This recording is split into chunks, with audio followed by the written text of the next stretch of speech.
கற்றது உலகளவாகவும் கல்லாதது கைமண் அளவாகவும் இருக்கட்டும். Hello everyone, எல்லாரும் எப்படி இருக்கீங்க? நல்லா இருக்கீங்களா? இனி நம்ம பேச போகிற டாபிக் என்ன அப்படின்னு பார்த்தீங்கன்னா மார்க்கெட்டிங் டெக்னிக்ஸ்.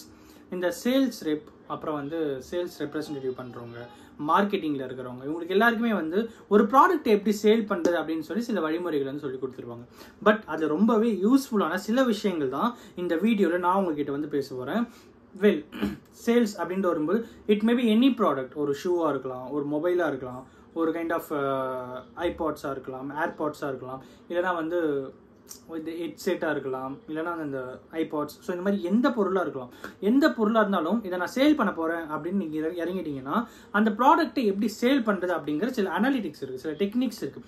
அது என்னென்ன அப்படிங்கிறத இன்றைக்கி நம்ம வந்து பார்க்க போகிறோம். ஸோ ஃபஸ்ட் விஷயம் என்ன அப்படின்னு பார்த்தீங்கன்னா செல் பெனிஃபிட்ஸை சேல் பண்ணுங்க, ஃபீச்சர்ஸை சேல் பண்ணாதீங்க அப்படிங்கிறாங்க. ஃபார் அன் எக்ஸாம்பிள், இப்போ நீங்கள் ஒரு ஐபாட் விற்க போறீங்க அப்படின்னு வச்சுப்போமே. இப்போ நார்மலாக ஒரு சின்ன ஸ்க்ரீன் போட்டு ஒரு ரவுண்டாக ஒரு பட்டன் போட்டு ஒரு ஐபாட் இருக்கும்ல, அந்த ஐபாட் சேல் பண்ண போகிறோம் அப்படின்னு வச்சுப்போமே. அந்த ஐபாட்டில் வந்து 5 GB மெமரி இருக்குது, ஓகேங்களா? ஸோ எங்கிட்ட 5 GB இந்த ஐபாட்டில் எங்கிட்ட மெமரி இருக்குது, வாங்கிக்கோங்க, சூப்பராக இருக்கும் அப்படின்னு சொன்னால் யாரும் கன்சிடர் பண்ண மாட்டாங்க. அதுக்கு பதிலாக நீங்கள் இதில் வந்து 1000 சாங்ஸ் டவுன்லோட் பண்ணி கேட்கலாம் அப்படின்னு சொன்னால், அட சூப்பராக இருக்கேப்பா, நம்ம ஒரு நாளைக்கு ஒரு 10 சாங் கேட்டால் கூட எவ்வளோ நாளைக்கு சாங் கேட்கலாமே, நல்லா இருக்குமே, எவ்வளோ அப்படின்னுவாங்க. ஸோ ஃபீச்சர்ஸை சேல் பண்ணாதீங்க, பெனிஃபிட்ஸை சேல் பண்ணுங்க அப்படின்றாங்க. ஸோ ரெண்டாவது விஷயம் என்னன்னா ஸ்கேர்சிட்டி. இது ரொம்ப ரொம்ப முக்கியமான ஒரு விஷயம். அடர்த்தியான பனி, மிகப்பெரிய மழை, அப்படி இப்படின்னு இருக்கிற ஒரு ஊர், அந்த ஊரில் ஒரு வாட்டர் கேன் விற்கிறது ரொம்ப ரொம்ப கஷ்டம். அதே மாதிரி ஆப்போசிட்டாக டெசர்ட்டில் ஒரு வாட்டர் கேன் விற்கிறது ஈஸி. இந்த ஊரில் நீங்கள் $5 ஒரு வாட்டர் கேன் சேல் பண்ணது ரொம்ப கஷ்டமாக இருக்கும். ஆனால் டெசர்ட்டில் $50 நீங்கள் ஒரு வாட்டர் கேன் சேல் பண்ண அப்படின்னு நினச்சாலும் ஈஸியாக சேல் பண்ணிடலாம். ஸோ ஸ்கேர்சிட்டி, எந்த இடத்துல எந்த பொருள் பற்றாக்குறையாக இருக்குது அப்படிங்கிறத நம்ம வந்து அனலைஸ் பண்ணணும் அப்படிங்கிறாங்க. மூணாவது விஷயம் என்ன அப்படின்னு பார்த்தீங்கன்னா ஹைலைட் த ரிசல்ட்ஸை ஹைலைட் பண்ணுங்க அப்படின்றாங்க. இப்போ வந்து ஓடிடி பிளாட்ஃபார்ம்ஸ் அதெல்லாம் இருக்குது. ஏதாவது ஒரு ஓடிடி பிளாட்ஃபார்ம் எடுத்துப்போம். அந்த ஓடிடி பிளாட்ஃபார்மில் ஒரு 10,000 மூவிஸ் இருக்குது அப்படின்னு சொன்னால் 10,000 மூவிஸை பார்த்து நான் என்ன பண்ண போகிறேன் அப்படின்னு தான் சொல்லுவாங்க. பட் அதே ஓடிடி பிளாட்ஃபார்மை இன்னொரு சைடு வந்து இல்லை உங்களுக்கு என்னார்மஸான கண்டென்ட்ஸ் இருக்குது, வேரியஸ் கைண்ட்ஸ் ஆஃப் டாபிக்ஸ் இருக்குது, நீங்கள் எது வேணாலும் பார்த்து ரசிக்கலாம் அப்படின்னு இருந்தால் அட என்டர்டெயின்மெண்ட்டுக்கு சூப்பராக இருக்குமேப்பா அப்படின்னு சொல்லி நம்ம யோசிக்க ஆரம்பிப்போம். ஸோ ஹைலைட் த ரிசல்ட்ஸை ஹைலைட் பண்ணுங்க. நம்ம ஒரு ரிசல்ட் என்ன, நம்ம ஒரு கஸ்டமர் ஆங்கிள் ரிசல்ட்டாக என்ன தேவையோ அதை ஹைலைட் பண்ணால் ஈஸியாக ஒரு ப்ராடக்ட்டை சேல் பண்ணலாம் அப்படிங்கிறாங்க. அண்ட் நெக்ஸ்ட் விஷயம் என்ன அப்படின்னு பார்த்தீங்கன்னா ஒரு ஒர்த்தான ஸ்டோரியை சொல்லி ஒரு ப்ராடக்ட்டை சேல் பண்ணணும். இது ரொம்ப ரொம்ப மார்க்கெட்டிங் டெக்னிக். ஒரு ஷூ இருக்குது, ஓகேங்களா? ஒரு அந்த ஷூ வந்து நீங்கள் சேல் பண்ணணும் அப்படின்னு நினச்சிங்கன்னா அந்த ஷூ மட்டும் விளம்பரம் காமிச்சு இந்த ஷூ நல்லா இருக்கும் வாங்கிக்கோங்க அப்படின்னு சொன்னால் யாரும் வாங்கிக்க மாட்டாங்க. பட் அதுக்கு பின்னாடி நீங்கள் வந்து ஏதாவது ஒரு ஸ்டோரி சொல்லலாம். லைக் இந்த ஷூ நீங்கள் போட்டு போனீங்கன்னா ரொம்ப ரன்னிங்க்கு சூப்பராக இருக்கும், இந்த மாதிரி நல்லாயிருக்கும், இந்த ஷூ போட்டு போய் தான் நிறைய பேர் ஓடினாங்க, ஜெயிச்சாங்க, அப்படி பண்ணாங்க, இப்படி பண்ணாங்க அப்படின்னும் போது அந்த ஷூவோடைய மார்க்கெட்டிங் அப்படிங்கிறது ரொம்பவே இதுவாக இருக்கும்.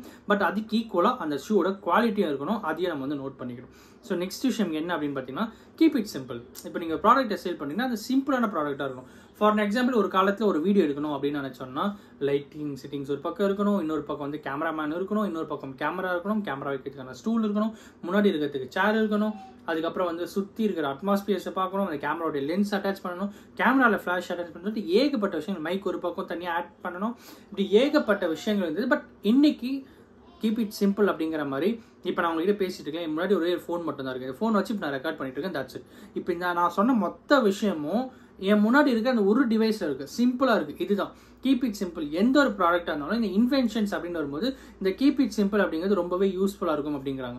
நெக்ஸ்ட் விஷயம் என்ன அப்படின்னு பார்த்தீங்கன்னா லாயல்ட்டியை பில்ட் பண்ண வேண்டியது ரொம்ப ரொம்ப இம்பார்ட்டண்டான ஒரு விஷயம்.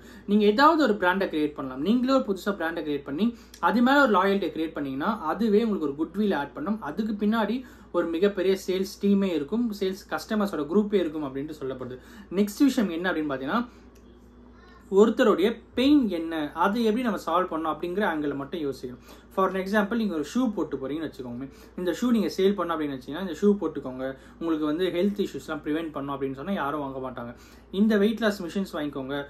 இந்த அடுத்த 1 மந்த்தில் இந்த வெயிட் லாஸ் மிஷின் உங்களுடைய டோட்டல் வெயிட்டில் ஒரு 20 கிலோ குறைஞ்சிருக்கணும் அப்படின்னு சொல்லி நீங்கள் டார்கெட் வச்சு நீங்கள் வந்து ஒர்க் அவுட் பண்ணி பாருங்க, சூப்பராக அப்படின்னு சொன்னால் ஆமாம் இல்லை பரவாயில்ல நம்ம வாங்கிப்போமே அப்படின்னு சொல்லி வாங்கிப்பாங்க. அதுவுமே சூப்பரான ஒரு விஷயம், ஓகேங்களா? நெக்ஸ்ட் விஷயம் என்ன அப்படின்னு பார்த்தீங்கன்னா ட்ரீமை வந்து இன்ஸ்பயர் பண்ணணும். Sign up for fitness plan today.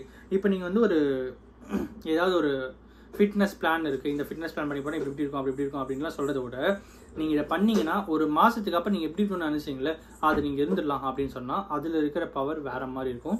So இதுதான் முக்கியமான மார்க்கெட்டிங் டெக்னிக்ஸ். இதை தான் நான் உங்ககிட்ட இன்னைக்கு ஷேர் பண்ணணும் அப்படின்னு நினச்சேன். இந்த வீடியோ நான் ஒருத்தருக்கு நாலேஜ் ஷேருங்க இருக்குன்னு சொல்லி நான் நம்புகிறேன். Thank you so much.